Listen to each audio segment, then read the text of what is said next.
अस्सलाम वालेकुम क्लास। आज हमने रिएक्शंस ऑफ अल्कीन डिस्कस करने हैं। तो इसमें कितनी टाइप्स के रिएक्शन होते हैं अल्कीन्स के। You know what are alkenes having a double bond structure. तो इसमें कौन कौन से टाइप्स के रिएक्शन होंगे। मेन रिएक्शन होते हैं एडिशन रिएक्शंस, क्योंकि इसमें अनसैचुरेशन होती है और वो सैचुरेटेड उसमें कोई मॉलिक्यूल ऐड हो जाए तो वो सैचुरेटेड कंपाउंड में कन्वर्ट हो जाते हैं। फिर इसमें ऑक्सीडेशन रिएक्शन होते हैं एंड नंबर 3 इज़ पॉलीमराइजेशन। तो ये हमारे पास रिएक्शंस हैं अल्कीन जो देता है 3 टाइप्स के रिएक्शंस। तो हमने शुरू कौन से किए हुए थे। एडिशन ऑफ हाइड्रोजन को हम क्या कहते हैं, हाइड्रोजिनेशन। ये हमने कल डिस्कस कर लिया था, लेकिन एक दो पॉइंट्स इसमें मिसिंग थे। मैंने कहा वो पहले उसको आप देख लें। तो प्रेपरेशन ऑफ कैटलिस्ट जो हम इसमें करते हैं, वैसे तो मैंने आपको बताया था कि इसमें हम निकल मोस्ट प्रोबेबली यूज़ करते हैं because this is cheap not expensive. तो इसके लिए हम निकल प्रिपेयर करते हैं जो कि पाउडर्ड फॉर्म में अच्छा उसी वक्त हमें मिल जाता है। That is rainy nickel from nickel aluminium alloy. What are alloys, ये भी आपने फर्स्ट ईयर में पढ़ा हुआ है कि mixture of solids in solids, कि जो मेटल्स आपस में जो बनाती हैं मिक्सचर, उन्हें हम कहते हैं अलॉयज। तो ये पीछे हमने पढ़ा था sodium amalgam, that was sodium and mercury का जो मिक्सचर है उसे हम कहते हैं सोडियम अमलगम, वो भी अलॉय होता है। तो ये निकल एलुमिनियम अलॉय जो है ये हम लेते हैं और इसके साथ ट्रीट करते हैं सोडियम हाइड्रोक्साइड, जिसे हम कास्टिक सोडा भी कहते हैं, in the presence of water. तो क्या चीज़ हमें इसमें मिलती है, निकल। हम क्या प्रिपेयर करने जा रहे थे, निकल इन पाउडर्ड फॉर्म। ये हमें इस वक्त ये निकल जिसकी हम प्रेपरेशन कर रहे हैं ये है।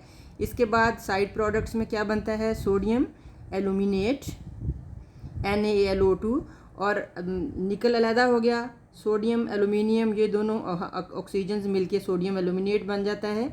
और ये जो आपके पास हाइड्रोजन रह जाता है एक, तो वो क्या करते हैं उसको हाफ हाइड्रोजन, यानी कि इसमें ये हमारे पास एक चूँकि हाइड्रोजन रह जाता है इसलिए हम उसे क्या कह देते हैं, हाफ हाइड्रोजन।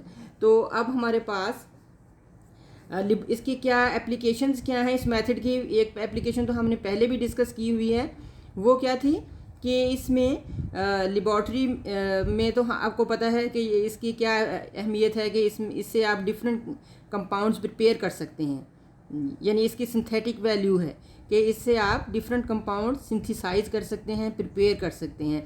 और इसके अलावा एनालिटिकल टूल का मतलब ये है, जैसे मैंने आपको पहले भी बताया था कि हाइड्रोजिनेशन क्या होती है, एडिशन ऑफ हाइड्रोजन। तो इसमें हम इस प्रोसेस में ये क्वांटिटेटिव होता है, यानी क्वांटिटेटिव मींस कि अगर एक डबल बॉन्ड है तो एक हाइड्रोजन ऐड होता है एंड 120 किलो जाउल्स पर मोल एनर्जी रिलीज़ होती है। तो ये जो हमारे पास है ये क्वांटिटेटिव मेथड है। इससे हमें ये भी पता चल जाता है अगर हम मेजर्ड अमाउंट ऑफ हाइड्रोजन लें कि कितनी मोल्स हाइड्रोजन के यूज़ हुए हैं, हमें पता चल जाएगा कि अगर 2 मोल यूज़ हुए हैं तो 2 डबल बॉन्ड से, 3 यूज़ हुए हैं तो 3 डबल बॉन्ड से। तो इस लिहाज से ये क्वांटिटेटिव है, एनालिटिकल, इसीलिए इसको हम कहते हैं एनालिटिकल टूल। और इंडस्ट्री में इसका सबसे अहम यूज़ क्या है कि vegetable oils are converted into vegetable ghee, यानी कि इसकी हाइड्रोजिनेशन करते हैं, इसमें अनसेचुरेशन होती है ऑयल्स में और वो कन्वर्ट हो जाते हैं वेजिटेबल घी में। तो ये हमारे पास इस चीज़ की preparation of different compounds and its importance. तो ये हमने किया है हाइड्रोजिनेशन। कल हमने इसको डिटेल से कर भी लिया था, इसके डिफरेंट प्रोसीजर्स पढ़ भी लिए थे। आज जो है इसके रिमेनिंग कैटलिस्ट के बारे में और थोड़े से इसके सिंथेटिक एप्लीकेशंस के बारे में हमने बात की है। तो अभी हम क्या करेंगे, इसका सेकंड मेथड क्या है, इसका है रिएक्शन क्या है एडिशन में। हम एडिशन रिएक्शन पढ़ रहे हैं, तो एडिशन में हमने हाइड्रोजिनेशन पढ़ लिया है। अब हमने पढ़ना है addition of hydrogen halides, addition of hydrogen halides. अब इसमें हाइड्रोजन हेलाइड्स क्या होते हैं, जनरली हम इसे लिखेंगे HX। X means any halogen, जिसमें फ्लोरीन, क्लोरीन, ब्रोमीन, आयोडीन आ जाती है, ठीक है। तो अब हमने रिएक्शन जो है किस तरह से करना है कि इसमें हमारे पास अल्कीन है CH2 डबल बॉन्ड CH2, क्या चीज़ इसमें ऐड करनी है, X हेलोजन कोई भी इसमें हो सकती है, ठीक है। तो जब आप इसको इसमें ऐड करते हैं तो एक साइड पे देखें डबल बॉन्ड है ना, ये डबल बॉन्ड जब ब्रेक होता है तो ये दोनों साइड पे एक एक वैलेंसी वेकेंट हो जाती है। तो हमारे पास प्रोडक्ट क्या आएगा, CH2 के साथ एक बॉन्ड रह गया, ये बॉन्ड ब्रेक होगा ना। एडिशन रिएक्शन में क्या होता है कि बॉन्ड अनसैचुरेशन ख़त्म हो जाती है और सैचुरेटेड कंपाउंड एक साइड पे आ जाएगा हाइड्रोजन और दूसरी साइड पे क्या आ जाएगा, X। ठीक है, तो अब हमारे पास कौन कौन से एसिड होते हैं, hydrogen iodide, hydrogen bromide, hydrogen chloride. तो अगर हम इसकी रिएक्टिविटी देखें तो हाइड्रोजन आयोडाइड सबसे ज़्यादा रिएक्टिव होता है, फिर हाइड्रोजन ब्रोमाइड होता है, फिर हाइड्रोजन क्लोराइड होता है, एंड सबसे आखिर में कौन सा आएगा, हाइड्रोजन फ्लोराइड। अगर आपको याद हो तो आपने, इसका मतलब ये लीस्ट रिएक्टिव है, क्योंकि हमें इसका बॉन्ड ब्रेक होगा तो ये ऐड होगा ना, एक साइड पे हाइड्रोजन ऐड होगी, एक साइड पे X, यानी इसका बॉन्ड भी ब्रेक होगा तो ये जाके यहाँ पे ऐड होंगी। तो इसका मतलब है कि हाइड्रोजन आयोडाइड का बॉन्ड सबसे इजीली ब्रेक हो जाता है, इसके बाद ब्रोमाइड आता है, इसके बाद क्लोराइड आता है, इसका बॉन्ड वीक होता है, इससे स्ट्रॉन्ग होता है और इसका इससे भी स्ट्रॉन्ग होता है। और हाइड्रोजन फ्लोराइड जो है आपने फर्स्ट ईयर में पढ़ा था इंटरमॉलिक्यूलर फोर्सेस में, अगर आपके जहन में हो हाइड्रोजन बॉन्डिंग याद है, तो उसमें आपने पढ़ा था कि ये जिगजैग स्ट्रक्चर बना लेता है, तो हाइड्रोजन सेंटर में आ जाता है, एक साइड पे इधर फ्लोराइड होता है HF और यहाँ पे हाइड्रोजन बॉन्ड बन जाता है, इधर से हाइड्रोजन का मॉलिक्यूल है और इधर पे इसका फ्लोरीन के साथ हाइड्रोजन बॉन्ड। तो इस तरह हाइड्रोजन इम्प्रिजन्ड हो जाती है, यानी कि दोनों फ्लोराइड के बीच में कैद हो जाती है, इसलिए ये सबसे लीस्ट रिएक्टिव है, यानी कि ये इजीली आयोनाइज नहीं हो सकता। ठीक है, तो अब हम क्या चीज़ डिस्कस कर रहे हैं, एडिशन ऑफ हैलोजन एसिड्स। तो अब हमने ये एक जनरल रिएक्शन लिखा है, इसी तरह हम इसमें CH2 डबल बॉन्ड CH2 अगर हम इसमें ऐड करें HBr ऐड करेंगे तो क्या हमारे पास आएगा, ये CH2 एक हाइड्रोजन इसके साथ आ जाएगा और ये CH2 एक बॉन्ड ब्रेक हो गया था ना, तो इसके साथ ब्रोमाइड आ जाएगा। तो अब हम इसे क्या कहेंगे, इसको आप इकट्ठा करके लिखें, CH2 and H, this is CH3CH2Br। आप सीधा भी लिख सकते हैं, ये हमने आपको समझाने के लिए यूँ लिखा है कि एक इधर आ जाता है एक इधर, अदरवाइज इसका स्ट्रेट स्ट्रक्चर है। तो ये बनता है इथाइल ब्रोमाइड। ठीक है, तो अब इथाइल ब्रोमाइड किस तरह बना है, ईथीन में एडिशन हुई है हाइड्रोजन ब्रोमाइड की। अब आप जहन में लाएं कि अगर हमारे पास ईथीन की बजाय प्रोपीन हो, CH3CH डबल बॉन्ड CH2, अब ये अनसिमेट्रिकल मॉलिक्यूल है। मैंने एक सिमेट्री कल के बारे में पीछे भी आपको बताया था कि सिमेट्रिकल कौन से मॉलिक्यूल होते हैं या कंपाउंड जो कि अगर आप यहाँ से इसको ब्रेक करें तो इक्वल हाफ्स में डिवाइड हो जाएं।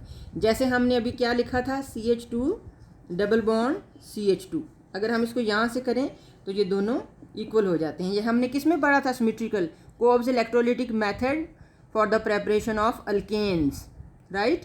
हम अल्कीन्स के लिए भी पढ़ चुके हैं कोऑप्स इलेक्ट्रोलिटिक मेथड, अब हम किसके लिए पढ़ेंगे, फॉर अल्काइंस। वो मैंने आपको पहले इसलिए पढ़ा दिया था क्योंकि वो रिजेंबल करता था अल्केन्स के साथ, इसलिए मैंने मेथड्स ऑफ प्रेपरेशन अल्कीन्स में आपको Kolbe's electrolytic method and partial hydrogenation पहले करवा दिया था, राइट।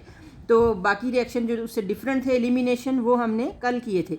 तो ये हमारे पास क्या है, ये सिमेट्रिकल है। अगर इसे आप इसे डिवाइड करें तो ये दोनों इक्वल हाफ्स में डिवाइड हो जाते। प्रोपीन को करते हैं तो ये इक्वल नहीं होता, ये एक साइड पे CH2 है, एक साइड पे CH है, तो हम इसे क्या कहेंगे कि ये अनसिमेट्रिकल कंपाउंड है।